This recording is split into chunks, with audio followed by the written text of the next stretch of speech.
আমন্ত্রণ news 24 sports লাইটে আপনাদের সঙ্গে আছি আমি শাহরিয়ার বাবু। চলুন দর্শক জেনে নিই বাংলাদেশের একাদশ কেমন হয়, বিস্তারিত থাকছে রিপোর্টের বাকি অংশে। এবার অস্ট্রেলিয়াতে মাঠ মাতাবে বাংলাদেশ। বিদেশের কন্ডিশনে নিজেদের প্রমাণ করার এই সুযোগকে ঘিরে ক্রিকেট পাড়ায় তৈরি হয়েছে তুমুল উত্তেজনা। ইতিমধ্যেই প্রস্তুতি পর্ব শেষ, এখন পুরো মনোযোগ ম্যাচের দিকে। আগামী 16 তারিখে পাকিস্তানের বিপক্ষে প্রথম ম্যাচে মাঠে নামবে বাংলাদেশ। চলুন এবার জেনে নেই পাকিস্তানের বিপক্ষে কেমন একাদশ নিয়ে মাঠে নামবে টিম টাইগার্স। আর এই ম্যাচে সবচেয়ে বড় আলোচনার নাম ওপেনিংয়ের তরুণ প্রতিভা জিসান আলম। ঘরোয়া ক্রিকেটের ধারাবাহিক সাফল্য আর এ দলের হয়ে কয়েকটি চোখ ধাঁধানো ইনিংস তাকে এনে দিয়েছে নির্বাচকদের আস্থা। তার ব্যাটে রয়েছে পাওয়ার হিটিংয়ের সঙ্গে টেকনিক্যাল দৃঢ়তা, যা অস্ট্রেলিয়ার পেস সহায়ক উইকেটে বড় ভূমিকা রাখতে পারে। তার সঙ্গী হিসাবে ওপেনিংয়ে থাকবেন অভিজ্ঞ নাইম শেখ। বিদেশের কন্ডিশনে নাইম শেখের অভিজ্ঞতা জিসানকে মানসিকভাবে আরও আত্মবিশ্বাসী করবে।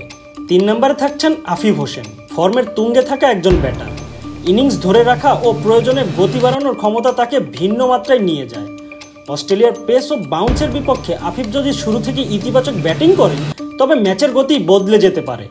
4-এ থাকবেন সাইফ হাসান, যিনি লম্বা ইনিংস খেলার জন্য পরিচিত। 5 নম্বরে থাকবেন অভিজ্ঞ ইয়াসির আলী রাব্বি, যিনি যে কোনো পরিস্থিতিতে ম্যাচ টেনে নিতে পারেন এবং শেষ মুহূর্তে জয়ের জন্য লড়াই করতে ভালোবাসেন। আর 6 নম্বরে অধিনায়ক নুরুল হাসান সোহান, যার ঠান্ডা মাথায় ফিনিশিংয়ের ক্ষমতা এবং পাওয়ার হিটিং দলের জন্য বড় সম্পদ।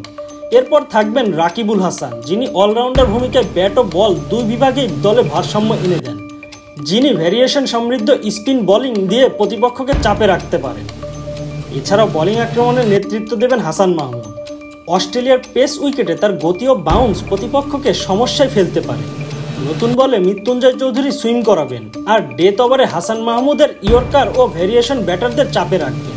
তার সঙ্গে পাল্লা দিয়ে থাকবেন রিপন মণ্ডলও, যিনি ধারাবাহিকভাবে লাইন লেন্থ ও গতি দিয়ে উইকেট তুলতে সক্ষম। এই একাদশে ব্যাটিং গভীরতা যেমন রয়েছে তেমন বোলিং আক্রমণও ভারসাম্যপূর্ণ। ওপেনিংয়ে জিসান আলমের বিদেশের মাটিতে অভিষেক ভক্তদের কাছে বড় প্রত্যাশার বিষয়। আফিফ 3 নম্বরে কতটা দায়িত্ব নিয়ে খেলতে পারেন সেটাও হবে নজর কাড়া। মিডল অর্ডারে সাইফ, ইয়াসির ও সোহানের মতো ব্যাটাররা থাকায় দলকে বড় রান গড়াতে সাহায্য করবে। আর বোলিংয়ে হাসান মাহমুদ, মৃত্যুঞ্জয় চৌধুরী ও রিপনদের পেস আক্রমণেও পাকিস্তানের ব্যাটিং লাইন আপের জন্য বড় চ্যালেঞ্জ হবে। সব মিলে লক্ষ্য একটাই, অস্ট্রেলিয়ার মাটিতে লড়াই করে জয় ছিনিয়ে আনা। ব্যাটিংয়ে শক্তি ভিত গড়ে তোলা, বোলিংয়ে নিয়ন্ত্রিত আক্রমণ আর মাঠে শতভাগ মনোযোগ। এই 3টা জিনিস মিলেই এ দল এই সফরে সাফল্য পাবে বলে বিশ্বাস করছেন ভক্তরা। এখন শুধু অপেক্ষা প্রথম বল গড়ানোর আর দেখা এই একাদশ সত্যিই কি বিদেশের মাটিতে বাংলাদেশকে গর্বিত করতে পারে কিনা।